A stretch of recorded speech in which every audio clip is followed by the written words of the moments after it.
Captain's Log 1, Day 1, Video 1 for Joseph Zeiss YouTube channel. What is the gospel?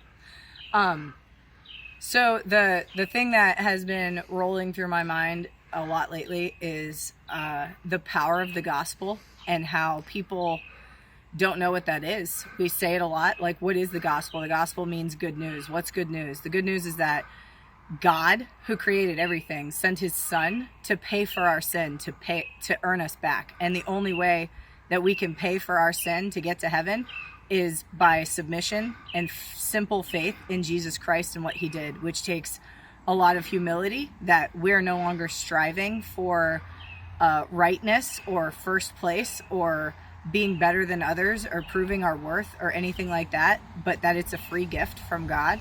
And accepting that is the power.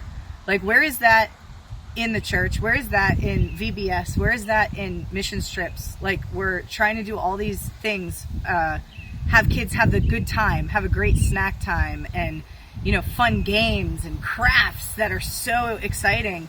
And we're missing the mark. Like, who is God? What is the good news? Why do we need the good news? Because it really doesn't matter if we're telling them all these good things or truths that are in the Bible or about God. If we're not relating it to the gospel and each individual's person's need to die to themselves and live for Christ, like, there is nothing. This life means nothing. This body means nothing. It doesn't matter what you look like, what you have, how you feel, what your health is.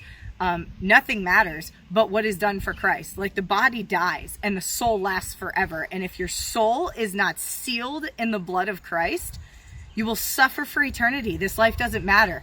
And it's like everybody's under this deception of, like, these programs we need in church and these political systems we need, and, like, how great our country is, whatever country we live in. And nobody is, well, some people are, maybe, but very few are talking about the power of the gospel, the power of transformation, and that as Christians, we are a scent to the world. It's a pleasing scent to those who are going to be saved or being saved, and it's a death scent to those who will never be saved. Like, let's face that. Some people are never going to be saved. It doesn't matter if we have all the programs. It doesn't matter if they had fun at church camp. It doesn't matter if they grew up in America or grew up in Afghanistan. If they don't have Jesus Christ and they're not being saved, they're dead and they're in death. And then they die over and over and over and over and over in the most horrible, rotten ways in hell forever and ever.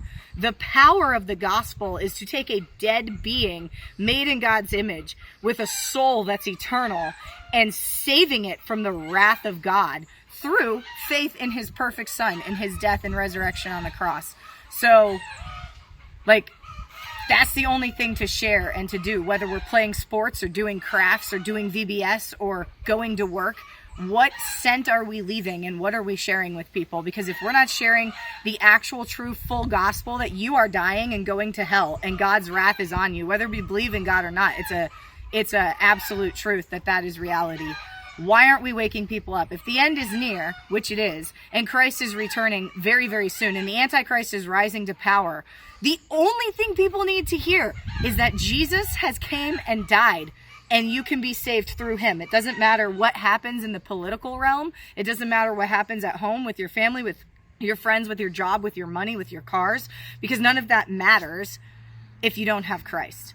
So the truth of the gospel is Jesus died for you to save you from wrath. And if you accept it, you're alive now and you are alive forever with Christ. And the worst thing that can ever happen to you on this earth stays here, and the best is yet to come. But if you reject Christ's offer at salvation and eternal life with him, then the best you're ever going to get is your best day on earth, which is pretty crappy because pleasure doesn't last. It lasts for a second and it's gone. In eternity, it says all pleasures are at his right hand forever and evermore. Like, the best that could ever even be imagined, that we can't even imagine, is what God has planned for us in heaven. And only those who come to him will ever experience that. Like, if you think of your worst day on earth, that's the worst that's ever going to happen to you. Death doesn't even matter because you kill the body, the soul goes straight to heaven. To live is Christ and to die is gain.